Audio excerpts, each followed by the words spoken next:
Hello guys, welcome to my channel, welcome to Boddar lifestyle. আশা করি সবাই ভালো আছো। বদ্দার একটা ফ্রেশ অ্যান্ড নিউ ভিডিওতে তোমাদের সবাইকে স্বাগত। তো আজকের ভিডিও শুরু করছি লামডিং স্টেশন থেকে। দাঁড়িয়ে আছে ট্রেন লামডিংয়ে মোটামুটি 30 মিনিটের একটা স্টপেজ আছে। এখান থেকে ইঞ্জিন চেঞ্জ হয়, সে কারণে। তো সকাল এখন বাজে 5:10। মোটামুটি ভালোই ঠান্ডা আছে বাইরে।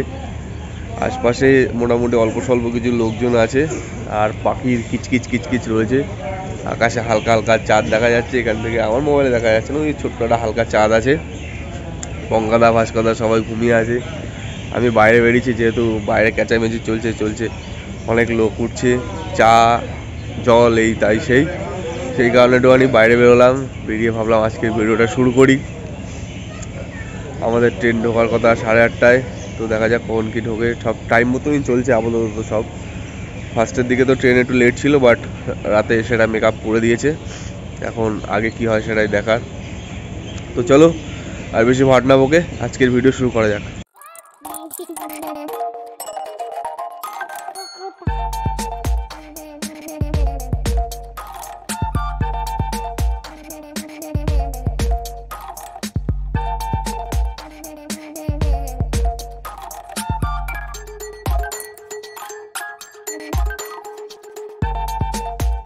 ফাইনালি আমরা সময় মতন আগরতলা স্টেশনে পৌঁছে গেছি।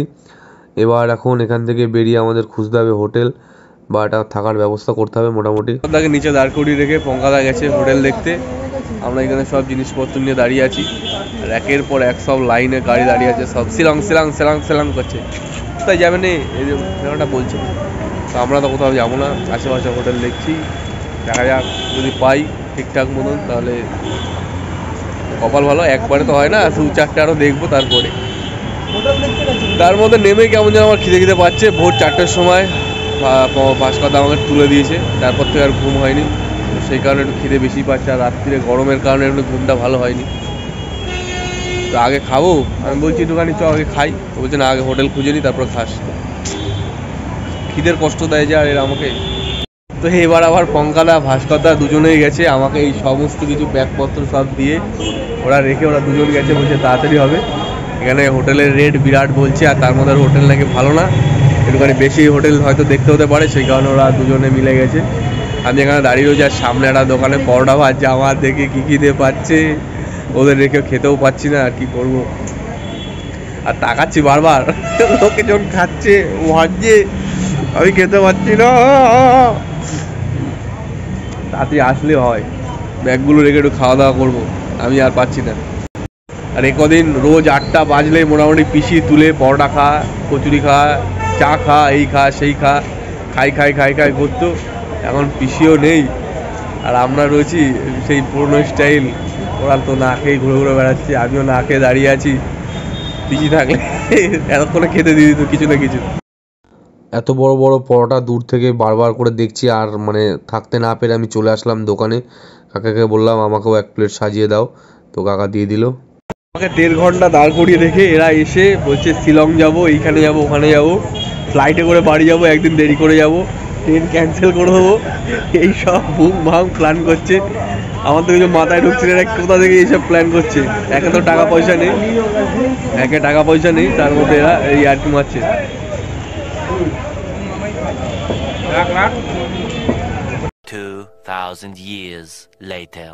তো ফাইনালি আমরা রুম পেয়ে গেছি, আর সেই মতন হোটেলে চলে এসেছি। এখন ভিতরে যাব, ফ্রেশ হব, আর ভালো লাগছে না, অনেকক্ষণ দাঁড়িয়েছিলাম। তো ফাইনালি রুম খুঁজে পেয়েছি একটা, সেখানে চলে আসলাম। এসে সব একদম শুয়ে পড়েছে। ভাস্করদার ফোনে চার্জ নেই, ফোনে চার্জ দিচ্ছে। আর কি, এখন একটু ফ্রেশ হবো, ফ্রেশ হয়ে এবার বেরোতে হবে। সকালে খাওয়া দাওয়া এখনো করিনি, 10টার বেশি বাজে, 10:30 বাজতে গেল। তো আগে ফ্রেশ হয়ে নিই। তো আমরা সবাই আবার রেডি হয়ে পড়েছি, এখন যাব পুজো দিতে। এখনও ঠিক হয়েছে যে পুজোটাই আগে দেওয়া উচিত, স্নান টান করে। এখন যেহেতু সকাল থেকে তেমন কিছু খাইনি, সে কারণে পুজোটা আগে দিয়ে নিই।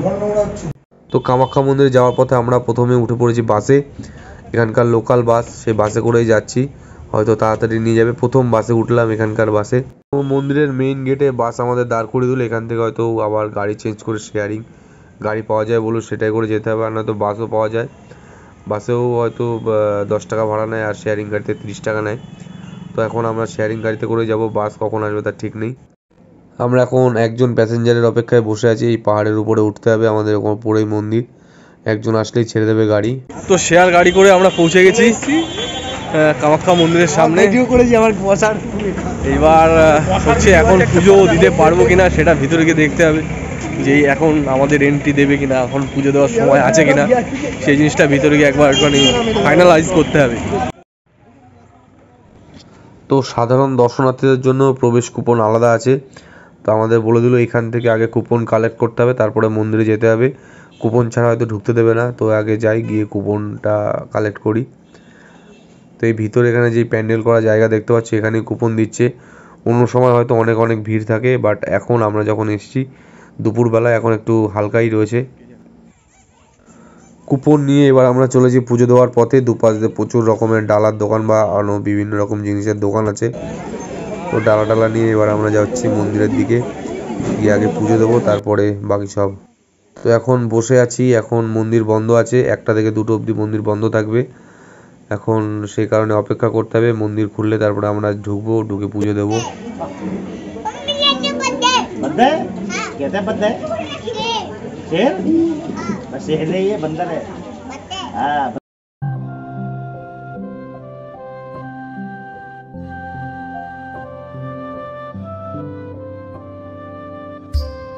কালী নামে দাওরে বেড়া, ফসলে তছরু হবে না।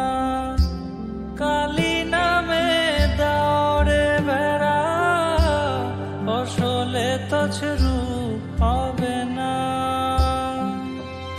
সে যে মুক্ত কেশি শক্ত বেড়া, তার কাছেতে জমকাশে না।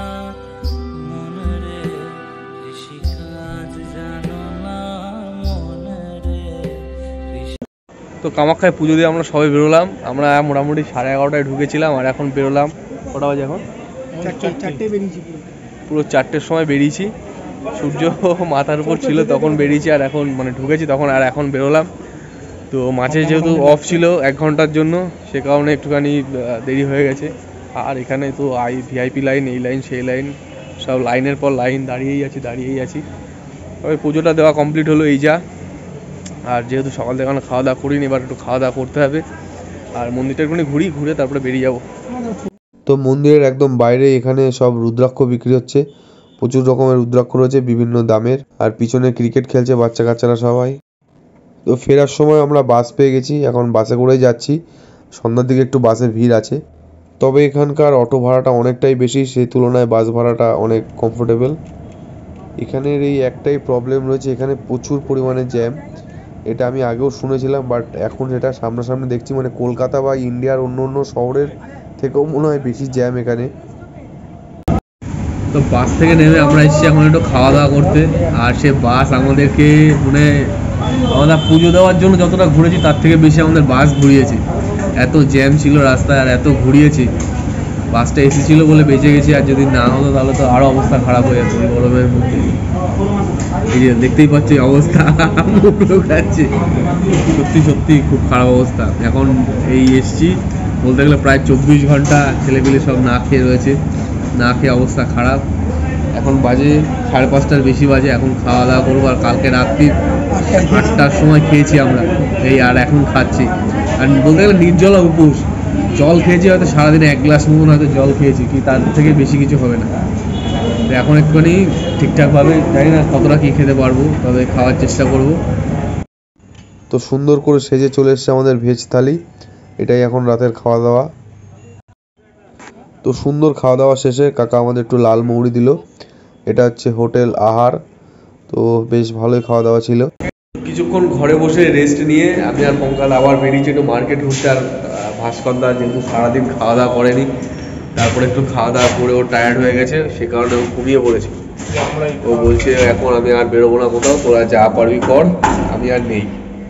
আমরা এসছি, পয়সা খরচা করছি, পয়সাটা উসুল করতে আমি আর পঙ্কালদা বেরিয়েছি। এখন ঘুরে বেড়াবো, চারিদিকে দেখবো। বিরাট বাজি ফাটছে, আওয়াজ পাচ্ছি ঘর থেকেই, টুপটাপ বাজি ফাটছে। তো এখন যাই, একটু বেরিয়ে ঘুরে দেখি কোথায় কি হচ্ছে না হচ্ছে। তো ফার্স্টে এসছি আমরা একটু টাকা তুলতে, পঙ্কাদা একটু টাকা পয়সা তুলবে, অনেক খরচাপাতি করছে, পঙ্কাদা আমাদের খাওয়াবে বলেছে, সে কারণে পঙ্কাদা টাকা তুলছে, যে তোরা এত পরিমাণে খাস যে আমার টাকা না তুললে হবে না। টাকা পয়সা তুলে এবার আমরা একটু মার্কেট দিয়ে ঘুরছি। এই পল্টন বাজার বা পল্টন মার্কেটটাকে দেখলে মনে হচ্ছে যেন আমরা চলে এসেছি স্প্ল্যানেটে যেরকম পরপর দরপর দোকান রয়েছে, ভিড় ভাট্টা রয়েছে, বিভিন্ন রকমের জিনিসপত্র পাওয়া যায়, সেরকমই এখানের অবস্থা। তো মার্কেট দিয়ে ঘুরে ঘুরে বেড়াচ্ছিলাম, সেখানে এক কাকা বড় বড় পেয়ারা বিক্রি করছে, সেই দেখে পঙ্কাদা বললো সবে টাকা তুললাম তো একটু বড় বড় পেয়ারা খায়, অনেক টাকা এখন, তাই এখন একটু বড় বড় পেয়ারা খেতে দাঁড়ালাম আমি আর পঙ্কাদা। এবার চলে এসেছি পল্টন বাজারের অন্য একটা সাইডে, এখানে রয়েছে নেপালি মন্দির। তো এখন একটু মন্দিরের ভিতরেই দর্শন করে ঘুরে ফিরে তারপরে আমরা চলে যাবো বাড়িতে।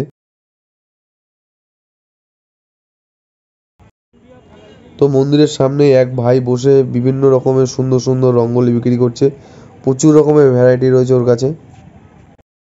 তো এবার আমরা এসেছি আসামের এক বিখ্যাত চায়ের দোকানে, এখান থেকে একটু আসামের এসছি যখন, একটু এখানকার ফেমাস চা একটু ট্রাই করব, সে কারণে বাড়ি নিয়ে যাওয়ার জন্য আর কি এসছি এই দোকানে। আসামে এসছি আর চা না নিয়ে গেলে হয়। তো আজকের ভিডিও এখানে শেষ করছি, এতদূর দেখার জন্য সবাইকে অসংখ্য অসংখ্য ধন্যবাদ। দেখা হচ্ছে পরের নেক্সট ভিডিওতে, টাটা।